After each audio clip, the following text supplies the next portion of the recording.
The ocean stretched endlessly beneath the burning gold of dawn.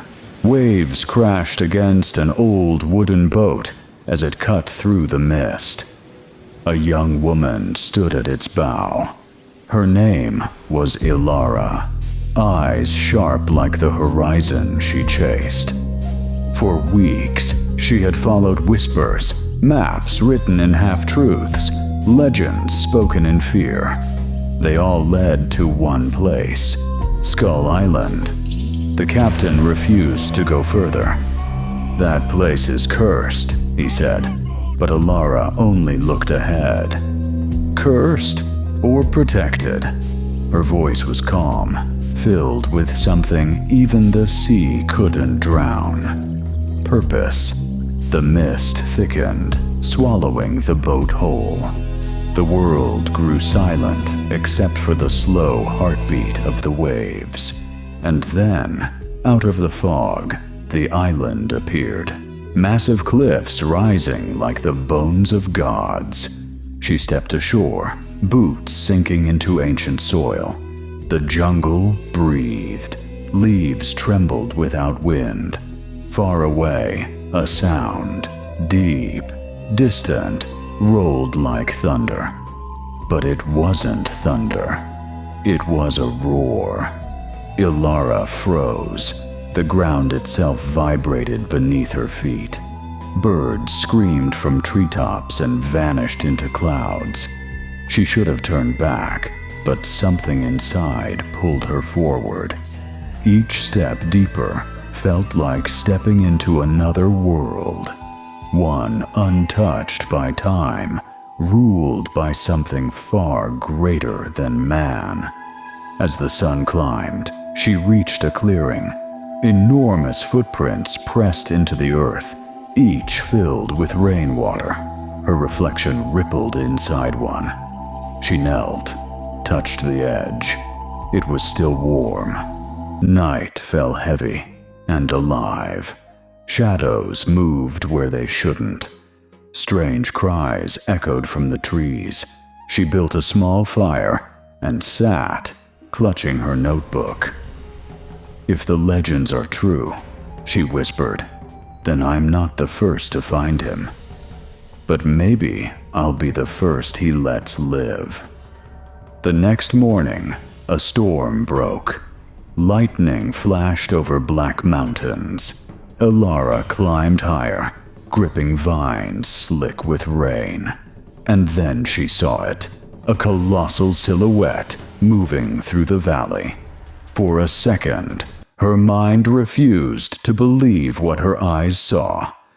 The creature stood taller than the trees, each breath rising in mist. King Kong. Her heart pounded. She hid behind roots, trembling. Kong stopped, his head turning slightly, nostrils flaring. The jungle went silent. He could smell her. She held her breath. For an eternity, neither moved. Then, just as the thunder rolled again, he walked away, each step shaking the earth. Days passed. She followed him from afar, sketching his movements, his habits. He wasn't a mindless beast. He was grieving. Sometimes he sat near a waterfall, gazing into the horizon. Sometimes he roared into the sky, as if calling to someone long gone. She began to understand. He was alone. One evening, she left food on a rock, a small gesture of peace. By dawn, it was gone. The next day, she left more. Then, she waited. Kong appeared in the mist, his eyes ancient and knowing. He looked at her, then at the food, then back at her. He didn't move closer, but he didn't turn away either. That night, she wrote in her journal, "He understands." Weeks melted into trust. The distance between them became smaller, until one morning, she found herself standing before him. The air shook with his breath. She lifted her hand slowly. He leaned down, eyes glowing gold in sunlight. For a moment, human and Titan stood face to face. Fear dissolved into connection. But peace never lasts long when humans are involved. Far from the island, satellites captured strange readings. Governments grew curious. Soon, helicopters filled the skies above Skull Island. The jungle screamed with engines and fire. Soldiers landed, shouting orders, loading weapons. Elara ran toward them, shouting to stop. "You don't understand. He's not the monster." But greed doesn't listen. Explosions tore through trees. Kong roared, rising from the valley like a living mountain. Bullets sparked against his skin. He struck back, crushing metal, tearing machines like paper. The ground split under the fury of gods and men. Elara stood between them, screaming for mercy no one could hear. The battle raged until the sky itself darkened with smoke. Then, a missile hit his chest. The world went still. Kong fell, slow and silent, shaking the island to its core. Elara ran to him, tears mixing with rain. "No, no, no." She placed her hand on his face. His breath was faint, eyes half open. He looked at her, the same eyes that had once seen her as prey, now filled with something gentler than life itself. She whispered, "You're not alone. Not anymore." He blinked once. A soft rumble escaped his chest, and then stopped. Lightning struck the mountains. The jungle bowed in silence.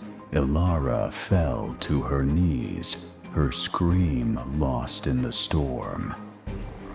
Days passed, then weeks. The world outside claimed victory. The island was deemed secured. But Elara never left. She built a small home near the cliffs where he had fallen. Flowers grew over the soil that had once been torn apart. Every morning, she sat by the sea, writing in her journal. He wasn't a monster. He was a king who loved too deeply. Years drifted by. Her hair grew silver. Yet every night, she heard the same heartbeat in the wind. Slow, deep, endless. The island never stopped breathing. One night, the moon rose full and white. Mist curled around the cliffs. Elara walked barefoot to the clearing where he had died. The jungle glowed faintly, as if remembering him. She closed her eyes. "I miss you," she whispered. Then the wind shifted. Leaves stirred. The earth trembled, soft, familiar. She opened her eyes and saw it. A massive shadow, glowing faintly in silver light, rising beyond the trees. Her tears fell freely. She didn't run. She didn't speak. She only smiled. The figure moved closer, light shimmering through it like smoke and memory. For one breathless second, she felt the warmth of his hand. Not real, yet more real than anything she had ever known. The wind howled softly, wrapping around her shoulders like a promise.